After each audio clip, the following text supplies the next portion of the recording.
नमस्कार, यो news television prime time न्युजमा स्वागत छ। नेपालमा राजनीतिक दलहरूको इमानदारीतामाथि पटक पटक प्रश्न उठ्दै आएको छ। उसै यस्तो अवस्था भने पक्कै आएको होइन। सत्ता बाहिर रहँदा आफैले धुवाँदार विरोध गरेको विषय जब त्यही दल सत्तामा पुग्छ उसका लागि त्यही विषय प्रिय बन्न पुग्छ। पछिल्लो उदाहरण हो राजनीतिक दल विभाजन सहज बनाउने गरी आएको अध्यादेश। विगतमा आफैले आलोचना गरेको अध्यादेश देउवार नेतृत्वको सरकारले ल्यायो र प्रयोजन सकिएपछि फिर्ता पनि भयो। यसले सरकारको विश्वसनीयता र प्रधानमन्त्रीको संविधानमाथिको प्रतिबद्धता पुनः एकपटक प्रश्नको घेरामा पुगेको छ। संविधानको अक्षरशः पालना गराउने दायित्व अरू कसैको होइन, सरकारकै हो। तर जब सरकारले आफ्नो निहित स्वार्थ पूरा गर्न अध्यादेशको दुरुपयोगमा उत्रिन्छ भने संविधानको रक्षा कोसँग अपेक्षा गर्ने? राजनीतिक दलको सत्ता बाहिर हुँदा र सत्तामा पुग्दा देखिने दोहोरो चरित्रले संविधानका जानकारहरू हैरान छन्। अध्यादेश मार्फत कानुनको संशोधन गरी आफ्नो स्वार्थ पूरा गर्ने अनि सो अध्यादेश खारेज गरी साबिककै कानुनी व्यवस्था फर्काउने कार्य कदापि संविधानको मर्म र भावना अनुरूप मान्नै सकिन्न। अब प्राइम टाइम न्युजका हेडलाइन्स। सत्ता स्वार्थको दाउपेचमा अध्यादेशको दुरुपयोग भएकोमा सरकारवाला चिन्तित, राजनीतिक व्यथिति बढ्ने विश्लेषकको भनाइ।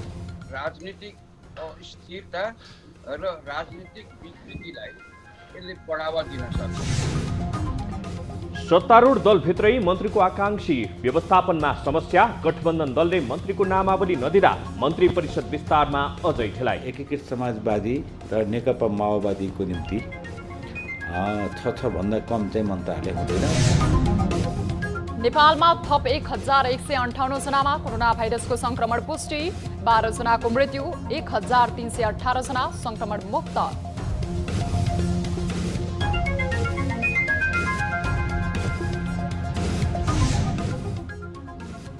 निजी सवारी साधनमा इम्बोस्ट नम्बर जडान गर्न आलटाल, 25 लाखको लक्ष्य, 22,000 सवारी साधनमा मात्रै इम्बोस्ट नम्बर जडान।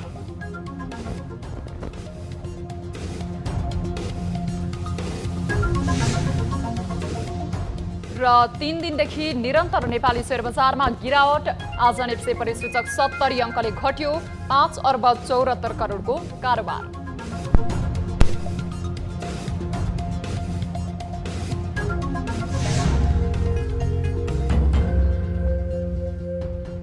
हामी निरन्तर न्युजमा छौं। संविधानले संसद बस्न नसक्ने आपतकालीन अवस्थामा सरकारले अध्यादेश ल्याउने परिकल्पना गरेको छ। तर दलहरू भने सत्ता स्वार्थको दाउपेचले अध्यादेशबाट देश चलाउन उद्यत भएका छन्। क्षणिक स्वार्थको लागि संविधानलाई नै तोडमोड गर्ने प्रवृत्तिले अध्यादेशको दुरुपयोगसँगै राजनीतिक व्यथिति बढ्ने जानकारहरू बताउँछन्। एक रिपोर्ट।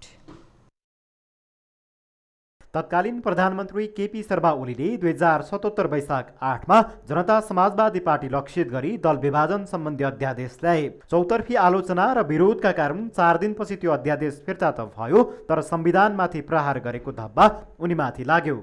ओलीले अध्यादेश ल्याउँदा होस् वा प्रतिनिधि सभा विघटन गर्दा संविधानको रक्षाको लागि भनेर दाबी गर्दै सडकदेखि सदनसम्म चर्को विरोध गरेका सत्तारूढ गठबन्धनका दलहरूले अन्ततः ओलीकै पच्चा पछ्याए। प्रधानमन्त्री शेरबहादुर देउवा नेतृत्वको सरकारले भदौ 2 गते प्रमुख विपक्षी नेकपा एमालेलाई विभाजन गर्ने, प्रतिनिधि सभामा बहुमत जुटाउने र बजेट पास गर्ने उद्देश्यसहित अध्यादेश जारी गर्यो। अब उक्त अध्यादेश आफ्नै टाउको माथिको तरबार हुने खतरा देखेपछि 1 महिनाभित्रै फेरि खारेज गरिएको छ। क्षणिक स्वार्थको लागि पार्टीहरू फुट्ने र जुट्ने राजनैतिक व्यथिति बढेका कारण नयाँ संविधानले संसदीय दल र केन्द्रीय समितिमा 40% संख्या पुर्याउनु पर्ने प्रावधान राखेर राजनैतिक स्थिरताको परिकल्पना गरेको छ। तर सत्ताको आडमा संसद छलेर आफू खुसी अध्यादेश ल्याउने प्रवृत्तिले राजनैतिक स्थिरता र स्थितिभन्दा पनि व्यथितिलाई स्थापित गरेको संविधानविद बताउँछन्। टुक्रा टाक्री पार्टीहरू अब बन्ने, जोड्ने, फेरि बन्ने, फेरि जोड्ने त्यो प्रक्रिया सुरु हुनेछ। अहिलेको संशोधन नितान्त स्वार्थी किसिमको संशोधनको रूपमा आएको हो। किनभने तपाईँ यदि यही व्यवस्था गर्ने हो भने पनि एकपल्ट भन्दा दुईपल्ट, दुईपल्ट भन्दा 4 पल्ट हामी कतिपल्ट गर्न दिन्छौँ त्यसरी त्यो पनि स्पष्ट गर्नु पर्थ्यो। विपक्षीमा हुँदा चर्को विरोध गर्ने र आफू सत्तामा पुगेपछि त्यही प्रवृत्ति दोहोर्याउनुले अध्यादेशकै नजिर बन्ने र कानुनी राजलाई विस्थापित गर्ने खतरा बढेको राजनीतिक विश्लेषकहरू बताउँछन्। जुन गठबन्धन सरकार बन्यो, जसले विश्वासको मत पनि पायो, त्यो सरकार टिक्नको लागि पनि कहीँ न कहीँ कुनै दल विभाजन नभइकन योसँग वर्किङ मेजोरिटी हुँदैन थियो हो। त्यसले गर्दा यसले अध्यादेश ल्यायो। तर यो अध्यादेशले के गर्छ भनेदेखि भविष्यमा एउटा राजनीतिक स्थिरता र राजनीतिक विकृतिलाई यसले बढावा दिन सक्छ। नयाँ संविधान निर्माणपछि दल विभाजन रोक्ने र राजनीतिक स्थिरता कायम गर्ने उद्देश्यले कानुनमै कडा प्रावधान राखिएको थियो। तर कानुनी संरचनालाई नै लत्याएर अध्यादेश मार्फत आफू खुसी गर्दा संसदीय अङ्कगणितको दाउपेच पुरा भए पनि यसले राजनीतिक अस्थिरता बढ्दै जाने र सत्ता जोगाउनकै लागि मनलाग्दै गर्ने प्रवृत्ति मौलाउने प्रश्न छ। न्युज 24 टेलिभिजनका लागि क्यामेरामा मदन सापकोटाका साथ TV journalist Upendra psycho report. माओवादी केन्द्रका अध्यक्ष पुष्पकमल दाहाल प्रचण्डले आगामी निर्वाचनपछि माओवादी केन्द्रलाई सबैभन्दा ठूलो दल बनाउने उद्घोष गरे। नियमित महाधिवेशन गर्न नसकेको र पार्टीका सङ्गठन पनि लगभग निष्क्रिय अवस्थामा रहेको माओवादीलाई पहिलो बनाउने प्रचण्डको उद्घोषलाई पत्याउने आधार भने देखिँदैन। टुक्रा टुक्रामा विभाजित भएपछि राष्ट्रिय राजनीतिमा कमजोर बन्दै गएको माओवादी पुनः पहिलो पार्टीका रूपमा उदाउने आधार छ त? एक रिपोर्ट। 2052 साल फागुन 1 गतेबाट सशस्त्र युद्ध छेडेको नेकपा माओवादी केन्द्र संविधान सभाको पहिलो निर्वाचनमा सबैभन्दा ठूलो दल बन्यो। तर त्यसपछि माओवादी भित्र पलाएको सत्तामा रमाउने प्रवृत्ति छाङ्गिँदै जाँदा र अन्तर सङ्घर्ष चर्किँदा माओवादी पार्टी टुक्रा टुक्रा हुन पुग्यो। माओवादी आन्दोलनका उच्च तहका नेता बाबुराम भट्टराईले त कम्युनिस्ट पार्टी नै परित्याग गरे। त्यस यता क्षणीकरणको बाटोमा गएको माओवादी कहिले एमालेसँग एकता त कहिले पुरानै घटकहरूसँगको एकतामै रुमलिँदै आएको छ। अहिले सत्तारूढ रहेको माओवादी पार्टीले पुनः एकपटक मुलुकको सबैभन्दा ठूलो पार्टी बनाउने उद्घोष गरेको छ। तर के उनीहरूले गरेको यस्तो दाबीमा कुनै आधार छ? माओवादी नेताहरू अझै पनि माओवादी राष्ट्रिय राजनीतिमा पुनरागमनको सम्भावना नसकिएको बताउँछन्। समग्र रूपले पार्टी भनेको, राज्य भनेको, सरकार भनेको सबै कुरा विचारले गाइड गर्ने कुरा हो। सही विचार र गलत विचार कुन विचार लिएको छ भन्ने कुराले नै गाइड गर्ने कुरा हो। त्यसरी छिनफानो गर्ने कुरा हो। मूल माओवादीले अहिले भनिएका परिवर्तनका मुद्दाहरूको वाहक शक्ति आफूलाई ठान्छ। संघीयता, गणतन्त्र, समावेशी, समानुपातिक र धर्मनिरपेक्षता आफ्नै आन्दोलनका कारण सम्भव भएको माओवादी ठान्छ।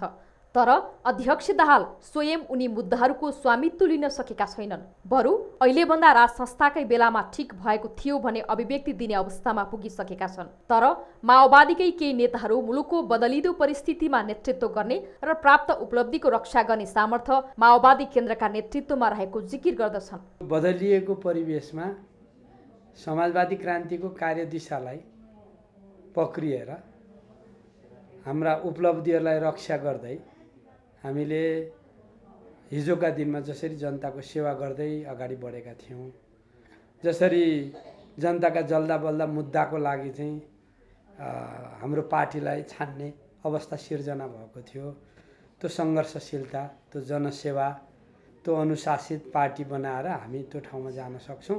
माओवादी केन्द्र पार्टीको तागत भन्दा पनि अध्यक्ष प्रचण्डको चतुराईका कारण राष्ट्रिय राजनीतिमा आफ्नो अस्तित्व देखाउन सफल बनिरहेको छ। विगतमा जस्तो प्रचण्ड नेतृत्वको चमक घटिसकेको र विगतमा उनलाई साथ दिँदै आएका नेताहरू आफ्नो बाटो लागिसकेका बेला प्रचण्डको उद्घोष कार्यकर्तालाई उत्साही बनाउन त काम लाग्ला। तर पार्टीलाई पुनः पहिलो पार्टीकै रूपमा स्थापित गर्न भने प्रचण्डको उद्घोष मात्र पर्याप्त नहुने जानकारहरू बताउँछन्। न्युज 24 टेलिभिजनका लागि क्यामेरामा विनोद बजगाईको साथमा टिभी जर्नलिस्ट सरोज बस्यालको रिपोर्ट। परराष्ट्र मन्त्री नारायण खड्काको शपथ बदरको माग गर्दै सर्वोच्च अदालतमा रिट परेको छ। अधिवक्ता विशाल नेउपानेले शपथ सम्बन्धी सङ्घीय कानुनै नभएको अवस्थामा राष्ट्रपति विद्यादेवी भण्डारीले असोज 6 गते परराष्ट्र मन्त्री डाक्टर नारायण खड्कालाई पद तथा गोपनीयताको शपथ गराएको भन्दै शपथ बदर गर्न माग गर्दै रिट दर्ता भएको छ। केपी शर्मा ओली नेतृत्वको सरकारले ल्याएको शपथ सम्बन्धी अध्यादेश संसदबाट पारित नभएपछि निष्क्रिय भएको छ। त्यसैले हाल मुलुकमा शपथ सम्बन्धी संघीय कानुन छैन। रिटमा संविधान बमोजिम शपथ सम्बन्धी कानुन बनेर पुनः शपथ नलिएसम्म परराष्ट्र मन्त्री खड्कालाई कामकाज गर्न नदिन अन्तरिम आदेश पनि माग गरिएको छ। त्यस्तै शपथ सम्बन्धी संघीय कानुन बनाएर मात्र शपथ लिने व्यवस्था मिलाउन सरकारका नाममा परामादेश पनि माग गरिएको छ। सर्वोच्च अदालतका अनुसार यो रिटमा बुधबारका लागि पेशी तोकिएको छ। प्रतिनिधि सभा अन्तर्गतको शिक्षा तथा स्वास्थ्य समितिले चिकित्सा शिक्षासँग सम्बन्धित कर्मचारीका छोराछोरी र स्थानीयवासीलाई चिकित्सा शिक्षा अध्ययनमा आरक्षण दिन निर्देशन दिएको छ। आज सिंहदरबारमा बसेको बैठकले चिकित्सा शिक्षासँग सम्बन्धित कर्मचारीका छोराछोरी र स्थानीयवासीलाई चिकित्सा शिक्षा अध्ययनका लागि विद्यमान ऐन नियमावली संशोधन गरेर भए पनि आरक्षण दिन सरकारलाई निर्देशन दिएको हो। सम्भव हुन्छ भने यो चिकित्सा शिक्षासँग सम्बन्धित कर्मचारीहरू विश्वविद्यालय प्रतिष्ठानका कर्मचारीहरूको बच्चा बच्चीहरूलाई पनि पढ्नुको लागि आरक्षणको व्यवस्था गर्ने भनेर अब सकिन्छ भने नियमावलीहरू चेन्ज गरौँ भनेर हामीले निर्देशन दिएका छौँ।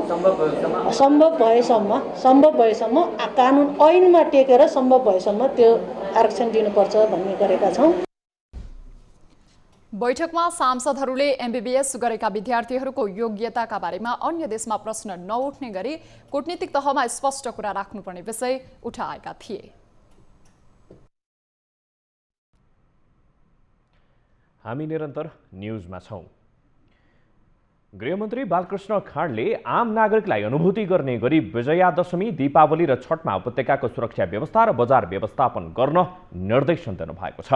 गृहमन्त्री खाँडले चाडपर्व लक्षित उपत्यकाको सुरक्षा व्यवस्था तथा बजार व्यवस्थापनबारे उपत्यकाका 3 जिल्लाका प्रमुख जिल्ला अधिकारी, महानगरीय प्रहरी परिषद प्रमुख र महानगरीय ट्राफिक प्रहरी महाशाखा प्रमुखलाई निर्देशन दिँदै नागरिकलाई अनुभूति हुने गरी सुरक्षा व्यवस्था र बजार व्यवस्थापन गर्न निर्देशन दिनुभएको हो।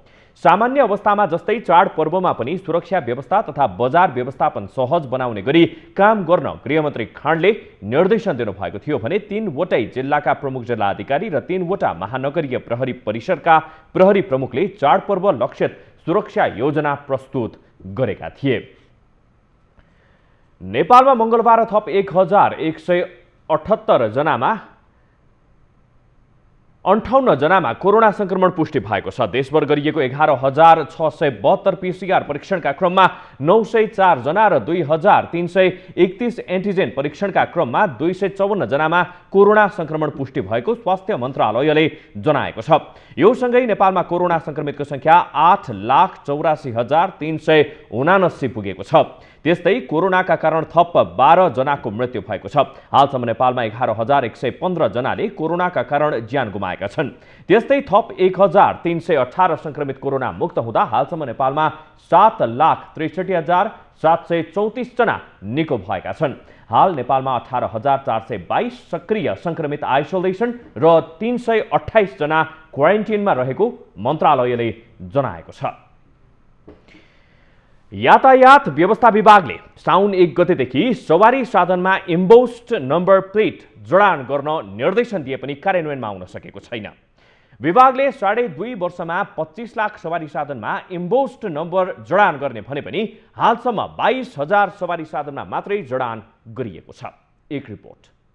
विभागले तोकिएको समयभित्र इम्बोस्ड नम्बर जडान नगर्ने सवारी साधनलाई कारबाही गर्ने तयारी गरेको हो। यातायात व्यवस्था विभागले प्रारम्भिक चरणमा इम्बोस्ड नम्बर प्लेट जडानको लागि 5 वर्षको म्याद दिएको थियो, तर पहिलो चरण प्रभावकारी बन्न नसकेपछि थप गरिएको 2 वर्षको अवधिमा पनि कार्यान्वयनमा आउन सकेन। सरकारी सवारी साधनमा आंशिक रूपमा जडान गरिएको भए पनि निजी सवारी साधनले भने इम्बोस्ड नम्बर राख्न आलटाल गरेका छन्। दशैं तिहार लगत्तै जडान प्रक्रियामा नजाने सवारी साधनलाई कारबाही समेत गर्ने विभागले जनाएको छ। सम्भवतः दशैं पछाडि एउटा यो चाहिँ राजपत्रमा सूचना प्रकाशित गरेर मात्रै अनिवार्य गर्नुपर्ने भएको हुनाले हामी दशैं पछाडिदेखि चाहिँ देशैभरिबाट इम्बोस्ड नम्बर प्लेटहरू लगाउन थाल्छौँ। अहिले चाहिँ प्राइभेटमा गाडी र मोटरसाइकलमा प्रयोग भएको छ। सरकारी नम्बर प्लेटहरूमा प्रयोग भएको छ। काठमाडौँको सतुङ्गल स्थित यातायात व्यवस्था कार्यालयमा समेत नम्बर प्लेट जडान गर्ने सवारी साधनको उपस्थिति अत्यन्त न्यून छ। सवारी साधन धनीहरू इम्बोस्ड नम्बर राख्न आकर्षित हुन सकेको देखिँदैन। इम्बोस्ड प्लेट राख्दा सवारी साधन सुरक्षित हुने र दुर्घटनाबाट जोगिने कार्यालयले जनाएको छ। यो त फाइदै छ, किनभने यो हाई सिक्युरिटीवाला छ, यसमा चाहिँ RFID चिप्सको युज गरेको छ होइन। त्यो भएकोले गर्दाखेरि अब विभिन्न स्थानमा चाहिँ यातायात व्यवस्था विभागबाट त्यो RFID गेट राख्ने कुरा भइरहेको छ। त्यो राखेपछि चाहिँ यसको लोकेसनहरू पत्ता लाग्ने। अनि अर्को कुरा त चिप्समा चाहिँ सबै कुराहरू त्यहीँभित्र हुन्छ, जस्तो त्यो ओनरको नाम, फोटोदेखि लिएर त्यसको विवरणहरू त्यही चिप्सभित्रै हुन्छ। ती कुराहरूले गर्दाखेरि यो चाहिँ अलिकति विशेष राम्रो छ। सवारी साधनको सुरक्षा र दुर्घटनाको जोखिमबाट बच्न पनि सहयोग पुर्याउने भएकाले इम्बोस्ड नम्बर राख्न आकर्षित भएको सर्वसाधारण बताउँछन्। यो इम्बोस्ड नम्बर त सबभन्दा पहिला त गभर्मेन्टले यो रुल्स ल्यायो, एक नम्बर होइन, अनि त्यो रुल्सलाई फलो गर्न आएको। दोस्रो कुरा चाहिँ यदि यो बाइक मिसिङ भइहाल्यो भने यसमा जडान गरेको जुन टेक्नोलोजी छ नि GPS, त्यसले गर्दा त फाइन्ड गर्न सजिलो हुन्छ भन्ने एउटा दोस्रो कुरा हो। तेस्रो कुरा चाहिँ अब टेक्नोलोजीमा चाहिँ अपडेट हुँदै जानु पर्यो भन्ने उद्देश्य राखेर आएको हो। सरकारले सवारी साधनको इम्बोस्ड नम्बर राख्ने व्यवस्था सुरु गरे पनि व्यवहारमा प्रभावकारी बन्न सकिरहेको छैन। देशभर रहेका सबै सवारी साधनलाई सुरक्षित र मर्यादित यातायातको रूपमा विकास गर्न पनि सरकारी नीति नियम र व्यवस्थालाई व्यवहारमा कडाइको साथ कार्यान्वयन गर्न सक्नुपर्छ। न्युज 24 टेलिभिजनका लागि क्यामेरामा सुनिल गुरुङको साथमा टिभी जर्नलिस्ट रबिन ठकुरीको रिपोर्ट। न्युजहरू अझै बाँकी छन्। यो समय हो लाइफ बोय हात धुने ब्रेकको।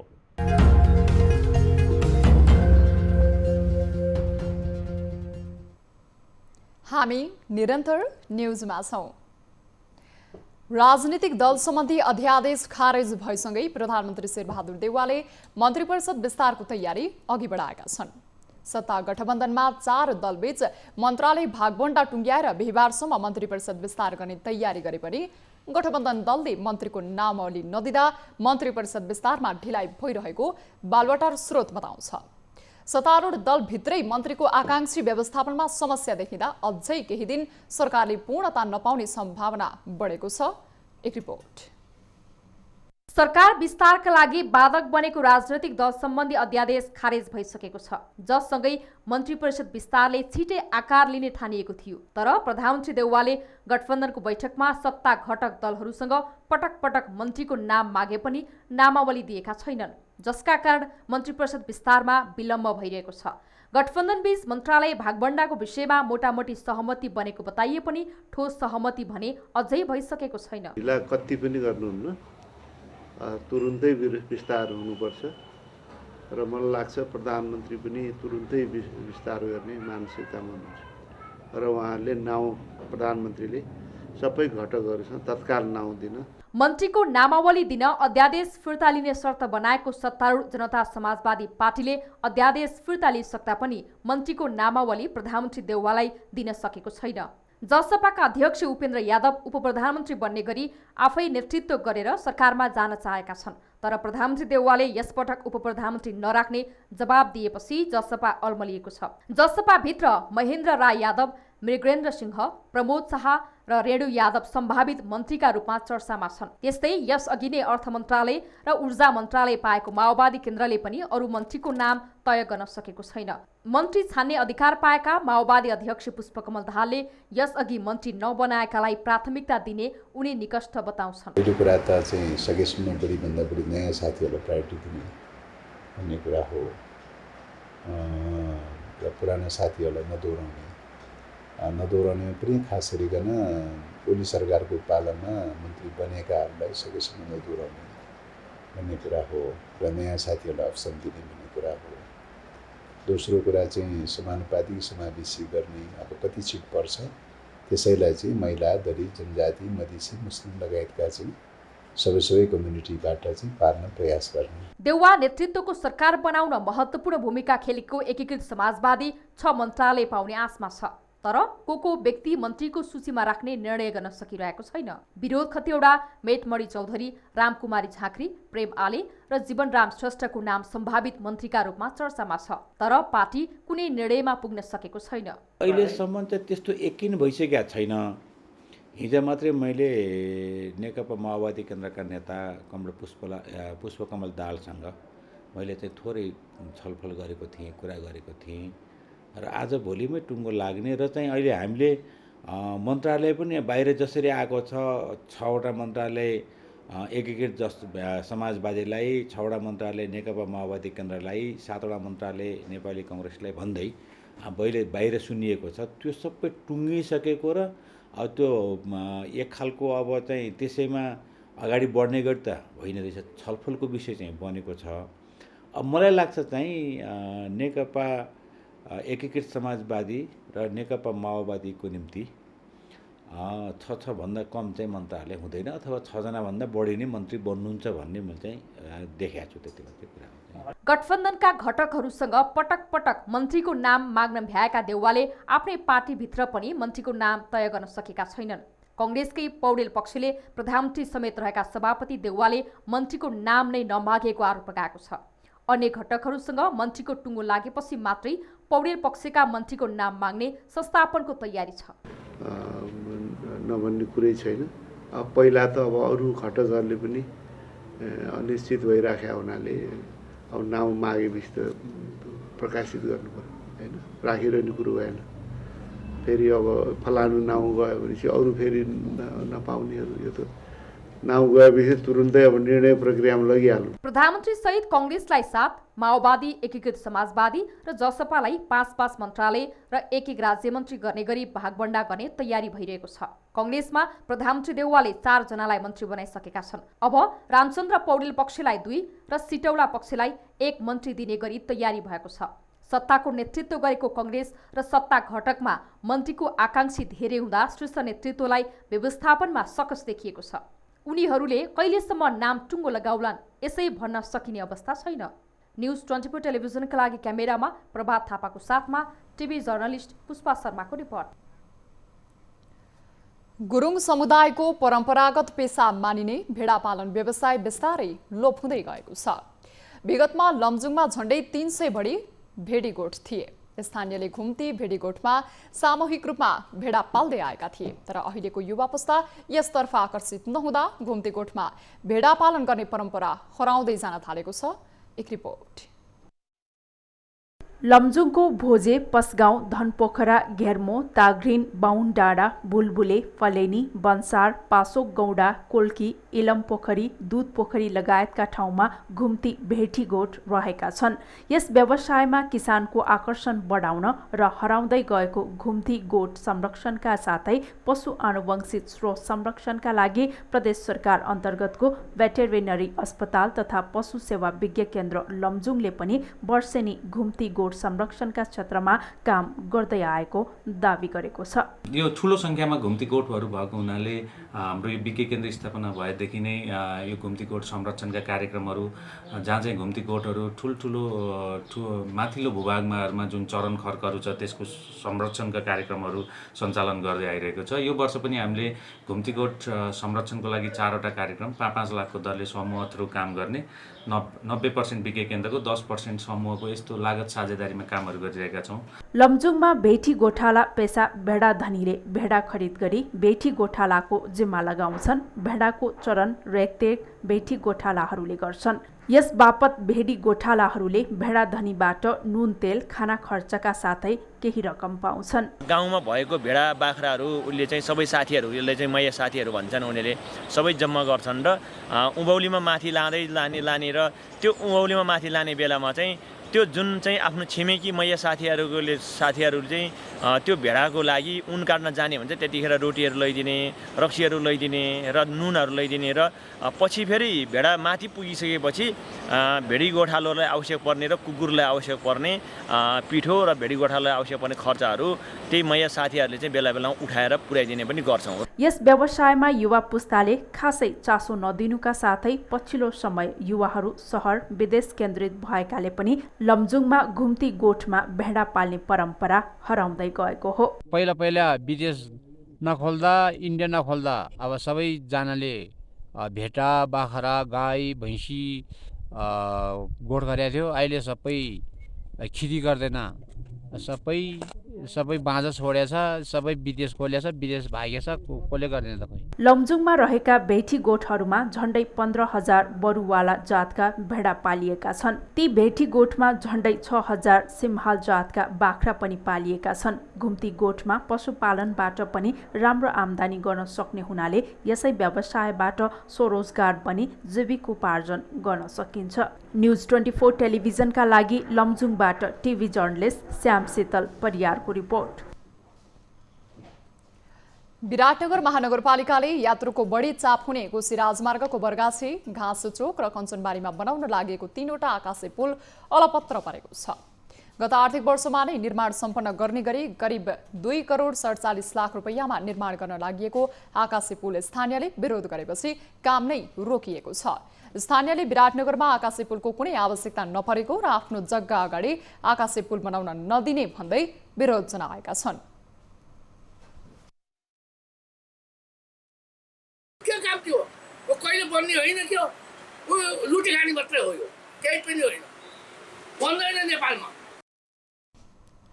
जनसहयोग, जनसहभागिता र जनसमर्थन बिना विकास निर्माण सम्भव नभएकोले सरकारवालाहरूसँग छलफल गरेर आकाशे पुल निर्माण गरिने विराटनगर महानगरपालिकाका प्रमुख प्रशासकीय अधिकृत उमेश बस्नेतले जानकारी दिनुभयो। हामीले सर्वे गरेर जहाँ बनाउने भनेको थियो त्यही ठाउँमा बनाउने र त्यसपछि स्थानीय सरकारवालाले बोलाएर कन्भिन्स गरेर कुनै पोइन्टमा चाहिँ सहमति गरेर हामी बनाउने उसमा छौँ।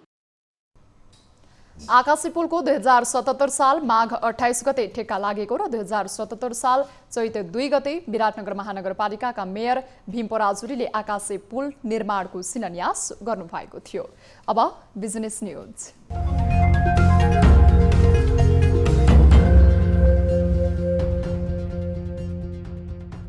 मंगलबार नेप्से परिसूचक 70 अङ्कले घटेको छ। अघिल्लो कारोबारको दिन 2685.45 बिन्दुमा बन्द भएको बजार मंगलबार 2615.40 बिन्दुमा झरेको छ। नेप्से घटे पनि कारोबार रकममा भने सामान्य सुधार देखिएको छ।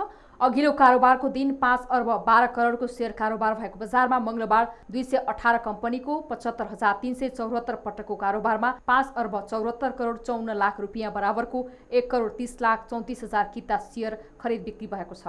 घटेको बजारमा 2 कम्पनीको शेयर सकारात्मक सर्किट लेभलमा कारोबार भएको छ। मंगलबार मनोकामना स्मार्ट लघुवित्त र मैलुङ खोला जलविद्युत कम्पनीको शेयर मूल्य 10% बढेर कारोबार भएको छ। अन्य कम्पनीको शेयर मूल्य वृद्धि दर भने 2% भन्दा कम रहेको छ। नेपाल हाइड्रो डेभलपर्स र हिमालयन पावर पार्टनरको शेयर मूल्य 10% घटेको छ। श्री इन्भेस्टमेन्ट एन्ड फाइनान्सको शेयर मूल्य 10% कै हाराहारीमा कारोबार भएको छ। मंगलबार पनि 13 वटै उपसमूहको परिसूचक घटेका छन्, जसमध्ये वित्तीय उपसमूहको परिसूचक सर्वाधिक 7.37 अङ्कले घटेको छ। त्यस्तै गरी जलविद्युत उपसमूहको परिसूचक 4.74 अङ्कले घटेको छ भने विकास बैंक र लगानी उपसमूहको परिसूचक 3% भन्दा बढी घटेको छ। कारोबार रकमको आधारमा कुमारी बैंक शीर्ष स्थानमा छ।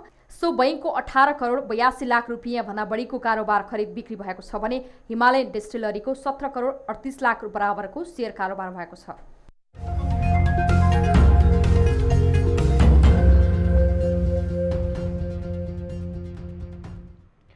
हामी निरन्तर न्युजमा छौं। अब स्पोर्ट्स न्युज।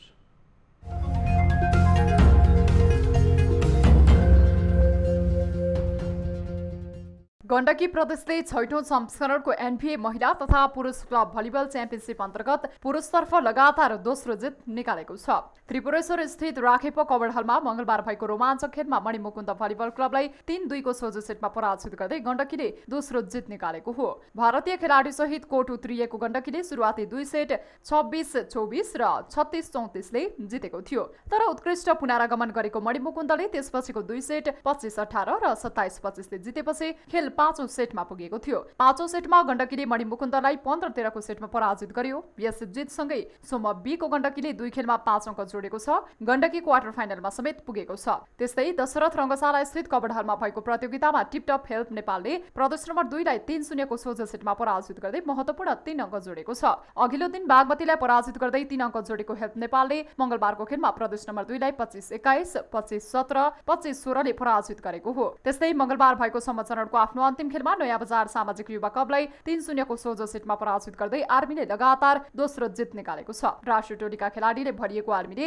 नयाँ बजारमाथि 25-22, 25-17 र 25-14 को सेटमा जित निकालेको हो। यस जितसँगै समष्टिको आर्मीले शीर्ष स्थानमा रहँदै क्वार्टर फाइनलको यात्रा तय गरेको छ। त्यस्तै मंगलबार सम्पन्न महिलातर्फको प्रतिस्पर्धामा अघिल्लो संस्करणको विजेता विभागीय टोली एपीएफले ढोरपाटन स्पोर्ट्स क्लबमाथि 3-0 को जित निकालेको छ।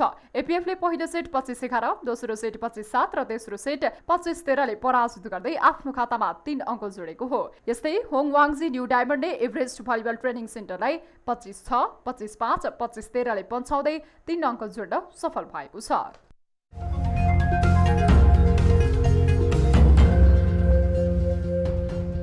अब वेदर न्यूज।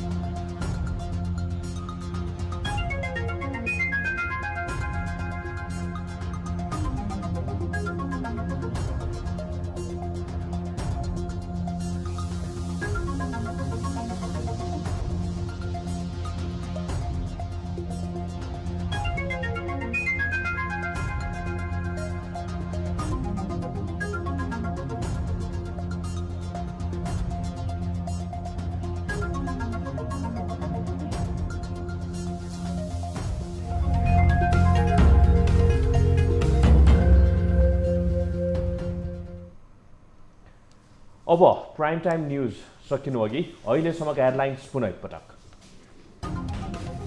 सत्ता स्वार्थको दाउपेचमा अध्यादेशको दुरुपयोग भएकोमा सरकारवाला चिन्तित, राजनैतिक बेइज्जती बढ्ने विश्लेषकको भनाइ। राजनीतिक अस्थिरता र राजनीतिक विकृतिलाई यसले बढावा दिन सक्छ। सत्तारूढ दलभित्रै मन्त्रीको आकांक्षी व्यवस्थापनमा समस्या, गठबन्धन दलले मन्त्रीको नामावली नदिँदा मन्त्री परिषद विस्तारमा अझै ढिलाइ। समाजवादी र नेकपा माओवादीको निम्ति 6 भन्दा कम चाहिँ मन्त्रालय हुँदैन। नेपालमा थप 1158 जनामा कोरोना संक्रमण पुष्टि, 12 जनाको मृत्यु, 1318 जना संक्रमण मुक्त।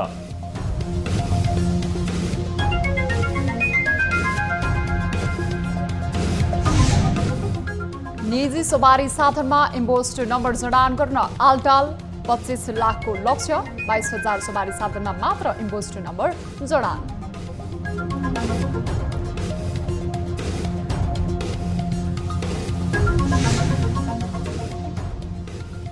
र 3 दिनदेखि निरन्तर नेपाली शेयर बजारमा गिरावट, आज निफ्टी परिसूचक 70 अङ्कले घट्यो, 5 अर्ब 74 करोडको कारोबार।